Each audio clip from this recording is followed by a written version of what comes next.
રાજકોટ શહેરના ઇન્દ્રપ્રસ્થ નગરમાં ખરાબ રોડ રસ્તાની સમસ્યાને લઈને સ્થાનિકોમાં ભારે રોષ જોવા મળ્યો હતો। મહિલાઓએ થાળી અને વેલણ વગાડીને અનોખો વિરોધ નોંધાવ્યો હતો। સ્થાનિકોના જણાવ્યા પ્રમાણે તેમની સોસાયટીમાં જતો રસ્તો હજુ પણ કાચો હોવાથી ચોમાસામાં કાદવ અને પાણી ભરાવાની ગંભીર સમસ્યા સર્જાઈ રહી છે। એટલું જ નહીં, અનેક વખત સાપ પણ સોસાયટીમાં ઘૂસી આવે છે, ત્યારે હાલ રહેવાસીઓમાં ભય જોવા મળી રહ્યો છે। સ્થાનિકો તાત્કાલિક પાકા રોડ બનાવવાની માંગ કરી રહ્યા છે।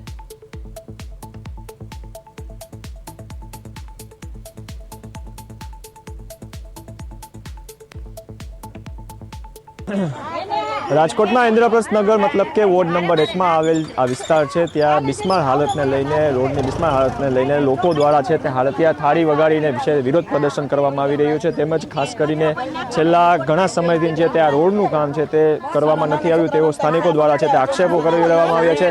ત્યારે મહિલાઓ સાથે વાત કરીશું। બેન, શું કહેશો, કેટલા સમયથી રોડ આવો ને આવો છે અને તમે કેટલી વખત રજૂઆત કરી છે? અમે રજૂઆત તો ઘણી વાર કરી છે, 15 વર્ષથી આવો નવો રોડ છે, તાસ નાખી જાય પછી કાયદેસર કરી નથી દેતા, પણ એમ કે છે કે કાયદેસર આ રોડ નથી, તો જ્યાં હોય અમને કરી દે ને પાકો રોડ છે એમ।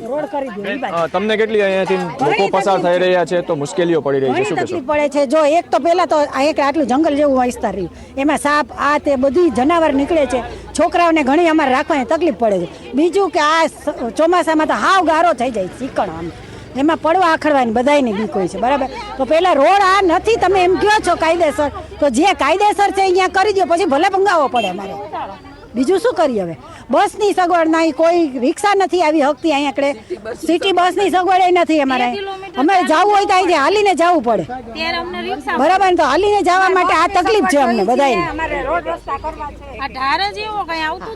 શું કહેશો, અહીં તમે વડીલો છે પસાર થતા હોય, બાળકો રમતા હોય છે, અહીંયા કેટલી મુશ્કેલીઓ પડે છે? મુશ્કેલી પડે, અને મારા પોતાના મારા છોકરા બે છે, સવારમાં 7 વાગ્યામાં છોકરાને મહિલા કોલેજે મૂકવા જવાનું, અને અત્યારે છોકરીને મૂકવા જવાની મહિલા કોલેજે મૂકીને જઈ મોટરસાઇકલ ભૂક્યું હોય। હવે આ હાજરી દેવી બસ હોય ને, જો સિટી બસ, હવે અહીંથી આમ વહી જાય છે, કદાચ અહીંયા લીધા હજારો માણસ હેરાન તો ન થાય ને, એમ અમારું કહેવાનું થાય છે। બસની ના રોડની સગવડ કરી દો તો હારા મારું લે। આ વિસ્તારમાં કેટલા લોકો રહે છે? અહીંયા લગભગ 1000 માણસ રહેતું હોય। કેટલી સોસાયટી છે? 1000 માણસ છે, એમાં શ્રીનાથજી તો 2 સોસાયટી છે, તે પછી બીજી હોય જુદી એમ। એટલે આ થોડીક સિવાય તો અમને કરી દો તો સારું હોય। અને અંધારામાં બૈરાઓને લાઇટ વગરનું અંધારામાં આયલું જવું એટલે મુશ્કેલી, એક તો આવું જનાવરની બીક, એટલે એક લાઇટની ને કાં સગવડ બસની ને રોડની થઈ જાય, વાહ ભાઈ બીજું અમારે કાંઈ જોતું નથી। જે રીતે લોકોમાં પણ છે તે ક્યાંક ને ક્યાંક છે તે રોષ જોવા મળી રહ્યો છે। બેન, અહીં ખાસ તો કેટલા સમયથી તમે રજૂઆત કરી છે, શું કહેશો, તંત્ર શું કહી રહ્યું છે? કારણ કે તંત્ર માત્ર મોટી વાતો કરી રહેતું હોય કે અમે વિકાસના કામો કર્યા છે, છતાં પણ લોકોને છે તે સર્વિસના નામે શૂન્ય મળે છે, તો તેને લઈને આપ શું કહેશો? બસ અમારી એ જ માંગ છે કે અમારું કરી દો। એ લોકો એમ કે કરી દેશું મતના ટાઈમે, પણ કોઈ કરવા આવતું નથી, કોઈ જાતની સુવિધા આપતા નથી। મત લેવા ટાઈમે આવી જાય તો મત લઈ જાય, તો કામ કંઈ કરતા નથી। 10-15 વર્ષથી બધા આ જ પોઝિશન છે બધાની, સુવિધા વગર એમને હેરાન થાય છે બધા। બેન, તમે શું કહેશો, તંત્રને શું અપીલ કરશો હવે, અને શું તમારે કઈ રીતે કરવું? રોડ થાય જવાનું, લાઈટ થાય, અમારે હરફ કેવા નીકળે, રાતે નીકળવો હોય તો બહુ વિચાર કરવો પડે, બહુ હરફ નીકળે થાય અહીંયા તો, અને અમને આ બધા ખાડા બાડા પૂરી દો અને રોડ કરી દો, લાઇટું કરી દો અમારે, અમે એ એટલું થઈ જાય તો અમે ઘણું છે એમ। બેન, તમે અનેક વખત તંત્રને અપીલ કરી છતાં પણ ક્યાંય કઈ કામગીરી નથી કરવામાં આવતી। આ રસ્તો છેલ્લા 15 વર્ષથી આપ લોકો કહી રહ્યા છો જે રીતે કે લોકોને પરેશાન થઈ રહ્યા છે, તો હવે તંત્ર શું કઈ રીતે કામગીરી કરવી જોઈએ, તે લોકો શું કહી રહ્યા છે? એમ કહે છે કે આ કોઈની માલિકીનું છે, બરોબર? તો માલિકીનું હોય તો અમે એમ કહીએ છીએ કે આ જગ્યા છોડીને અમને બાજુની જગ્યા, ખરાબાની જગ્યા છે, ત્યાંથી અમારો રોડ કાઢી દો, તો આ બાજુની જગ્યામાંથી ટેસી નીકળી જાય એમ જ છે રોડ, તો અહીંયા શું કામ નથી કરતા? આ માલિકીનું હોય તો પછી આ કેન્સલ કરો, આ બાજુમાં રોડ કાઢી, તો હવે અમને કંઈક સગવડતા તો પછી આ રીતે આમને કેટલાક આ 15 વર્ષથી તો આમને ચાલે છે, બરોબર?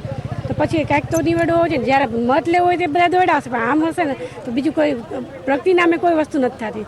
છોકરાઓ હાલાકી ભોગવે, વૃદ્ધો હાલાકી, કોઈના ટાટિયા ભાગે આમાં નીકળે, આમ જો આ રોડની દશા જો, તો પછી ડીઆઈ પાઇપલાઇનની પર કામગીરી કરી હોય એવું, અને હું એમ કહું કે બધા એમ કહે છે કે ભૂગર્ભ કાઢી છે કે પછી નળની કનેક્શન, તો હું એમ કહું કે જો કોઈની માલિકીની જગ્યા હોય તો અહીંયાથી ના તો પહેલાં કેમ વાંધો ઉઠાયો નહીં? અને જો ન કાઢી હોય તો હાલો, નો ડાઉટ કે હાલો કોઈ માલિકીની છે તો કાંઈ નહીં, એની કેન્સલ કરી બાજુમાં અમારે રોડ નીકળે એમ જ છે તો કાઢી દો, તો એ શું કામ નથી કરતા? હું તો અહીં 4 વર્ષથી રહેવા આવી છું, મને ખબર છે કે આ ભૂગર્ભના જે આ બધા મીંડા છે જ આપણે, તો એ અહીંથી કેમ નીકળી ગયા? તો ત્યારે કેમ કોઈ વાંધો ન ઉઠાવ્યો? કોઈ માલિકીનું હતું તો, પણ હવે માલિક અત્યારે રોડ કાઢવાની વાત આવી તો કે માલિકીનું છે. તો તમને માલિકીનું હોય તો તમે એક કામ કરો, આ કેન્સલ કરો, અમારે જોતો જ નથી. આ બાજુમાં જગ્યા છે, ત્યાંથી અમારો રોડ કાઢી દો. બાજુમાં જગ્યા છે એ વસ્તુ અમને હોય. અમારા બાળકો વાળા યુવાન દીકરીઓ તો રાતની વગડે અહીંથી નીકળી નથી શકતી, બરોબર? તો એનું તો તમે જો, અહીંયા આવા જગ્યામાં દારૂડિયા પડ્યા રહે છે. તમે જો ને તો છોકરાઓ બિચારા નીકળે તો એક તો મારો સન છે ને એ નીકળો ને તો કોઈક દારૂડિયો એને સીધા આમ કીધું ઊભો રાખ. ઘરે આવીને મારા છોકરા મમ્મી કે અહીંયા તો કોઈક દારૂ ભાઈ પીધે મને ઊભો રાખ્યો. તો આ ભાઈ આટલું પ્રગતિશીલ તમે કહો આમાં હું એ કરે છે, તો એ વસ્તુ ન હોવી જોઈએ ને ભાઈ. એટલે એ વસ્તુ છે ને મેન છે મારા માટે, બરાબર? ધન્યવાદ. તો આ હતા સ્થાનિકો કે જેનું છે તે કહેવું છે કે અહીં જે રીતે રોડ છે તે બનાવવામાં નથી આવ્યો, તેમજ ખાસ કરીને દારૂડિયાઓ છે તે અહીં આવી અને બેફામ રીતે રખડી રહ્યા છે, તેમજ બેનો દીકરીઓને છે રાતના સમયે પણ છે તે બહાર નીકળવું છે તે મુશ્કેલી પડે છે. ત્યારે માત્ર ને માત્ર તંત્ર પાસે એટલી માંગ છે કે ટૂંક સમયમાં જ આ રસ્તો છે તે બનાવી દેવામાં આવે અને સ્ટ્રીટ લાઇટો છે તે પણ કરી દેવામાં આવે. ધનંજય સોનેચા, પ્રદેશ 24 ગુજરાતી, રાજકોટ.